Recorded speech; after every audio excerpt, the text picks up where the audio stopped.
Hey guys, and welcome to Wine and World. My name is Andreas, sommelier here at Wine and World, and today we are going to taste Chardonnay. Chardonnay is perhaps one of the most known grape varieties in the world. Just about every country that produces wine also grow Chardonnay. It is a green grape used for white wines. It is also one of the primary grapes used in both sparkling wines such as champagne, other sparkling wine types from other countries, also such as Franciacorta from Italy, and all over the world Chardonnay is grown.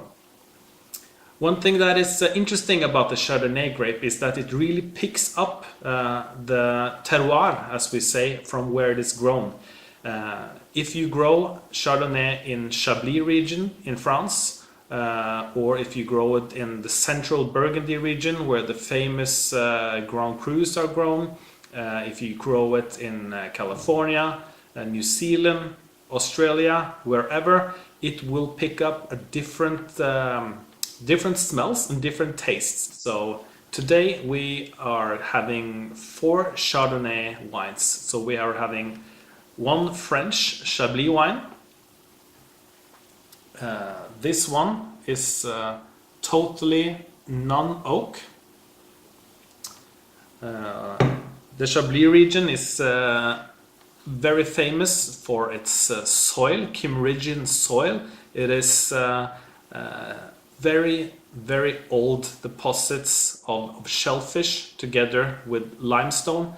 And this, they say, brings out a certain minerality in the wines. It is also a fairly cool region, and in the AOC, which is the classification of Chablis, the Chardonnay grape is the only grape that is allowed to be used. There's not allowed to be used any other grape. The second wine we have with us here today is Macon Village. This is a little bit oak, not very much oak. This is from central Burgundy in France. We have a couple of competitors with us here, and first up, Santa Barbara County Chardonnay. Fairly oaked, but not excessively oaked. If you compare French Chardonnay wines with American Chardonnay wines, you will often find that the American versions are more spicy and oaked. This has changed somewhat in the latter years because the Americans are trying to bring out the same fruit expression that is in the French Chardonnays. So, but you know, in both countries you have very oaked and less oaked wines. But for this tasting, I was actually out looking for a completely unoaked US Chardonnay wine, and I wasn't able to find one. I said it probably exists, but it hasn't been imported here to Norway. And the last one we're having is this Arthur Chardonnay, made by a French winemaker, Joseph Drouin, and he is a very good producer of Chablis, and he has either an estate or it's a corporation. This says there Arthur Chardonnay Dundee Hills, entirely from estate grown Dijon clone grapes, some of the oldest in Oregon. Named for Vernon son, Arthur shows great freshness, blah blah blah blah blah. Yeah. So it is when you talk about the Dijon clone, a Chardonnay grape is from France, and all of the tenths of clones that exist of this particular grape, they are kind of fabricated in the University of Dijon, and he just says that he has used one of those grape clones for this wine. So the plan for this tasting is to both taste the French wines versus the US wines, see if there is some particular difference in the fruit, or in the how the oak kind of how the wine carries the oak, the spice, if it's overpowering or not. And cool fruit, warm fruit, if it has the same kind of aroma profiles or not. These are all things that we will look into and I'll talk about, and then you'll be able to decide or have a somewhat better data to decide if you want to try either of these wines or someone in the category. We'll start off with a totally unoaked Chablis. So, color-wise, white wines are kind of boring because they all look more or less the same. This one, yeah, identical. I'm just gonna check quickly so we don't need to waste any time on doing that on everyone. Yeah, I will say all of these look more or less exactly the same. The Santa Barbara had a slightly more golden color, but besides that, the color is golden, greenish, watery edges, no age at all on any of these. All of these are, I don't even know if they're, well, this is a vintage 2015, 2017 and 2014. So the first one is the oldest one. We'll see, I mean 14, nice year, but yeah. The thing about the Chablis wines, you have Petit Chablis, and you have Chablis, you have Premier Cru's, and you have Grand Cru's. The higher up the ladder you climb, the more concentration the grapes will have, because every vineyard is designated if it is a Grand Cru, Premier Cru, or if it's a village wine or anything in that area, based on, you know, what the concentration of the grapes and how they perform from year to year. And this is not a Premier Cru wine, it's not a Petit Chablis, it is a regular Chablis, and it is quite a good one, so we'll see. On the nose, it's very intense actually, medium plus on the nose. Clear citrus fruit and minerality coming through. Something in the direction of apricots. There's also a kind of a warm thing with it. When I say warm, I mean, you know, when you express fruit, you will either express it as kind of apples and pears, really cold, a little bit more full-bodied will be white stone fruits, such as apricots and those kinds of fruits. Wines from warmer countries, they could develop more aromas in the direction of melon, of mango, yeah, those kind of more tropical, full-bodied, warm fruit flavors. So this is also something to think about when you are tasting a wine.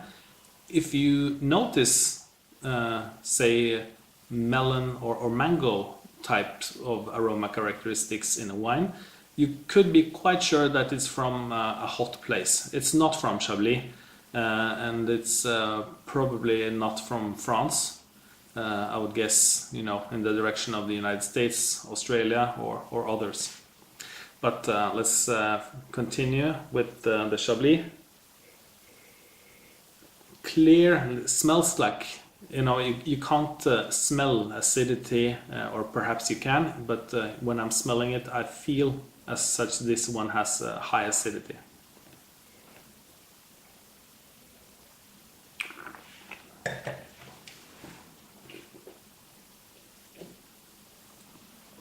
Whoa. And it had definitely high acidity, very fresh. It's not overly complex, and Chablis, if they aren't from the Grand Cru vineyards, or if they don't have any particular aging to them, they are really very complex, but they are super crisp and refreshing, and they are my favorite pairing with say oysters or a lot of types of seafood that is kind of fresh seafood, shrimps, langoustines, lobster, crab, everything, fly, everything like that. That doesn't involve a lot of sauce. Whenever you're using, say, butter-based sauce, herbs, soy sauce, and butter, those kind of aromas, they go excellently with the white fish, halibut, turbot. These types of fish are super fantastic with a montrachet or a merceau, or there's lots in the United States and other countries also. Oak Ridge, Australia, that are kind of fat, full-bodied wines that will cope with this really well. Of course, it's no problem. You can easily take a Chablis to it, and some might prefer it, but the crispness of the Chablis really brings forth the crispness of natural, fresh seafood, whilst the more oaky and full-bodied wines, they go fantastic with a more a meal with the involving sauce plus I don't know, other things, mashed potatoes and whatever you prefer. But on to the next one. This is the Macon Village.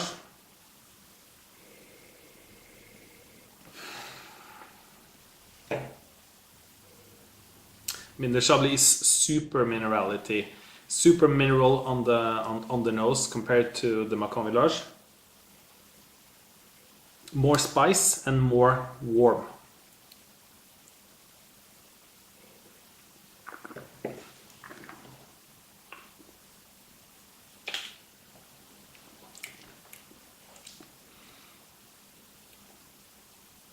Definitely, a thicker mouthfeel, more viscosity higher.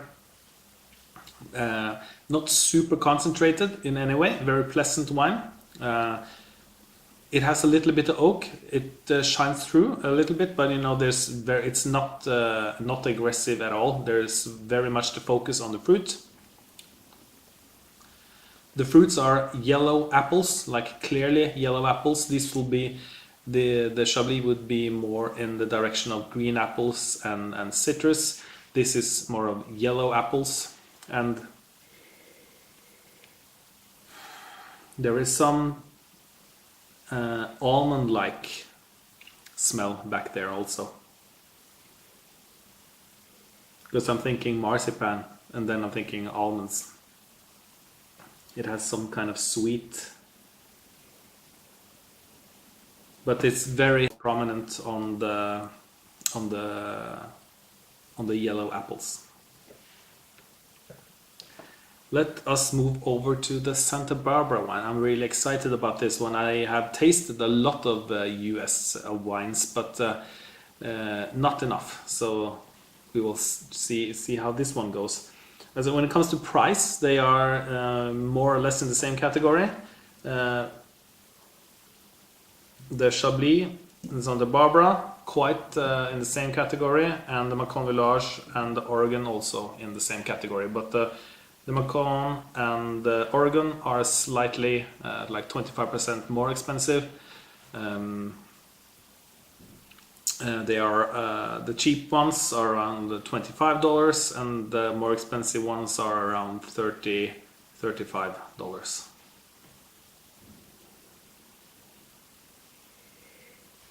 So the Santa Barbara, it has smells a little bit of the sulfites. This will just dissipate with air. Every wine in the world except natural wine contains it. It is to prevent oxidization. Some people might have some negative reactions on it, but according to science, it is not at all harmful. It is, since some people say, "Oh my God, it's the sulfites and it's harmful." If you eat raisins or dried apricots or any kind of dried fruit, there are way more sulfites in dried fruit than in wine. So just saying that it's probably not the sulfites that are to blame for getting a headache. It is more likely to be either just a bad wine or a lot of balancing agents used to, you know, prompt up on acidity, sugar, and balance out a wine that is otherwise not perfectly balanced. This one doesn't show like it is in the category of yellow apples, and perhaps also closing in on yellow stone fruits. But the thing is, like, they all it has more oak than these ones. It kind of makes it harder to discern specific aromas, because they all kind of blend together. So it's hard to say if it's X or Y, or because the X and Y has blended together to Z. So let's taste.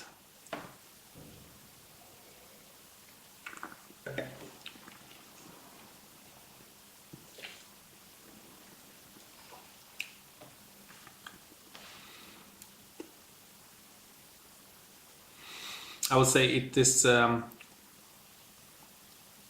apricots and peaches, perhaps more peaches, white peaches, yellow, apple, citrus, some spice from the wood, from the oak.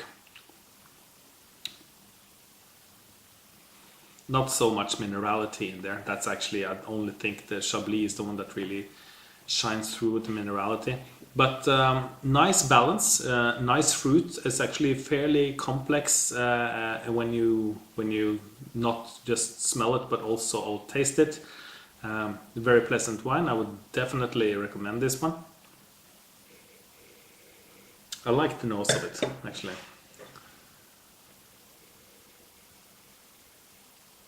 Honey on this one now. Didn't have that earlier. Quite clearly honey and yellow apples. And this one has faded a bit. Yeah, but very good. Let's go to the Oregon. So, Oregon, West Coast United States, grows a lot of Pinot Noirs, grows Rieslings, grows a huge amount of different types of grapes. Haven't been to Oregon, been to Washington, tried a lot of Washington types of wines. That was interesting. Some very nice ones.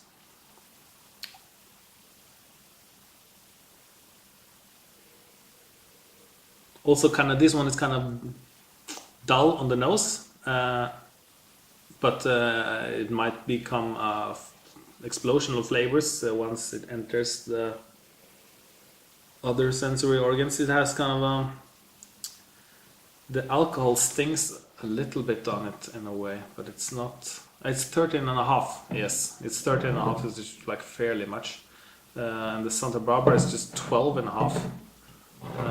The Macon Village is 13, and the Chablis is 12.5. So yeah, this is the most alcohol heavy, and I can feel it when I smell it.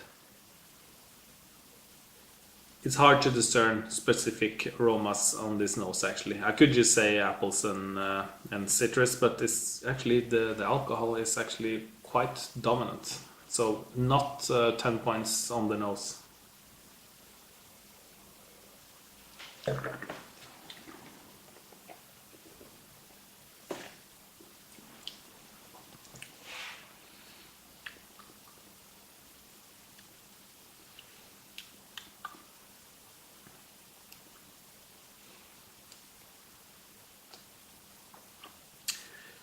Well, I gotta say I am a little bit disappointed.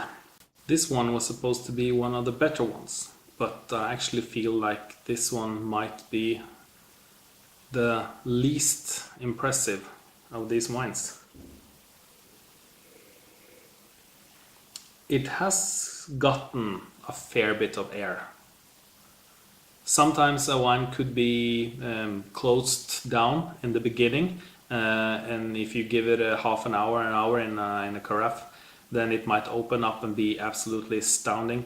So you shouldn't judge a wine too early, at least if it's a fairly expensive wine.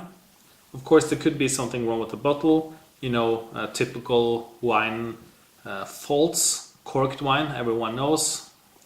If a wine is corked, it smells like cellar, dirt, soil, mold, and all the fruit is completely gone.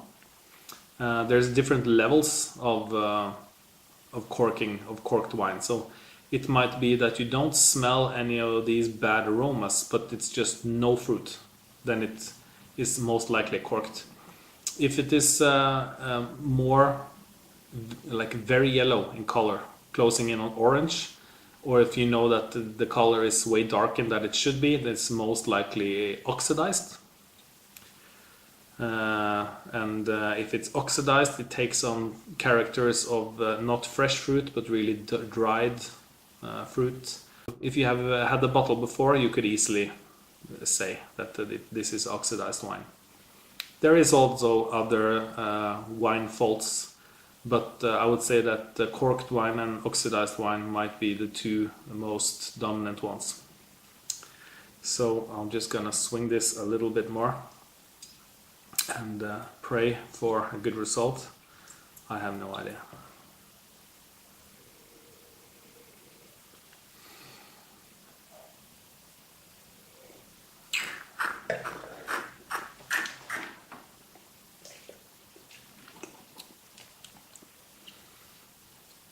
Just to make it clear, it's not a bad wine. It's just that I expected more from a $35 bottle.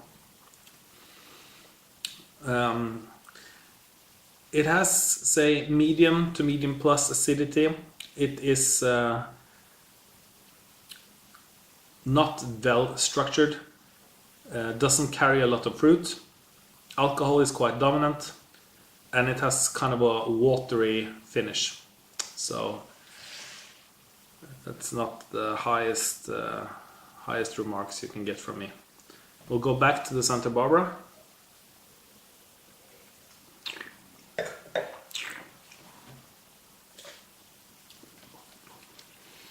More oak, more spice, medium plus to high acidity.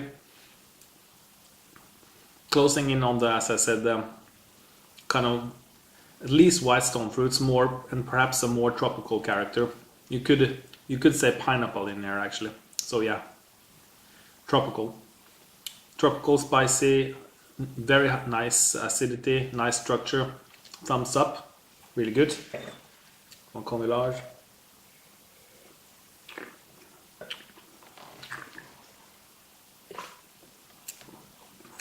This one is improving. It's nice to see that wines aren't just flattening and crashing after half an hour. Wow, that's high acidity. High acidity, yellow apple, honey, really nice actually. That's really nice. And we'll go back to the Chablis and see if it still can hold its ground.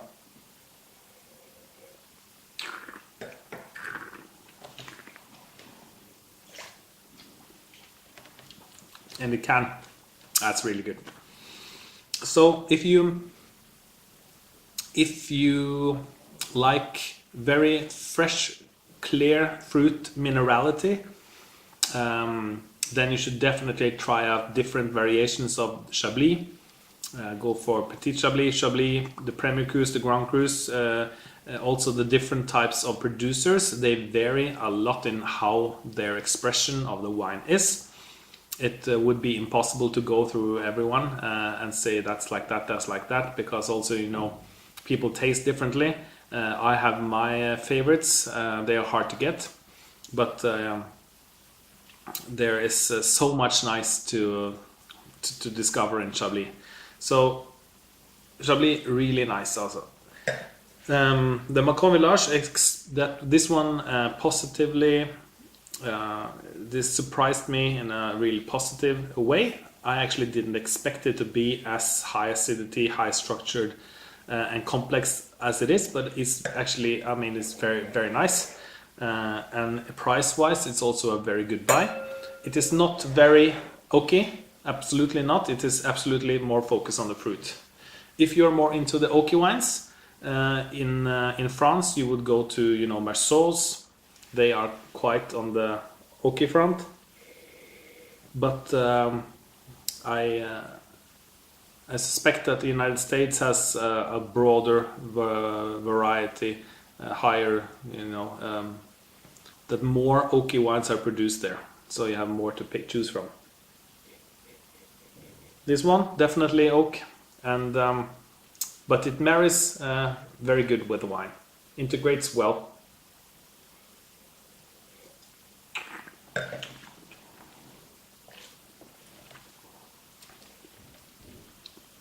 That's nice to drink, and it's also nice with food, definitely. It hasn't changed the characteristics.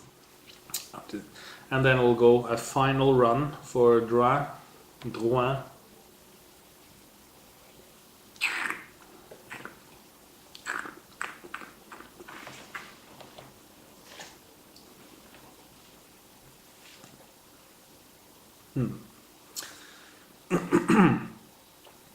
It has actually evolved a little bit now, and I'm glad. It's still very high on the alcohol, so the nose doesn't give too much, but in on the palate it has it's become more structured. So I will give it a little bit better remarks than I did previously. I suspect that this one just needs some air to breathe and to kind of settle on a good profile.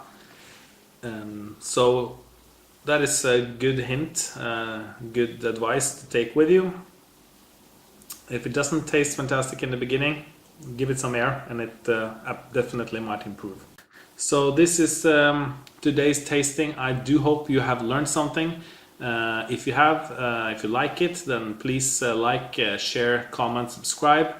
And if you have any suggestions, as I said, then please let me know, and I'll get right on it.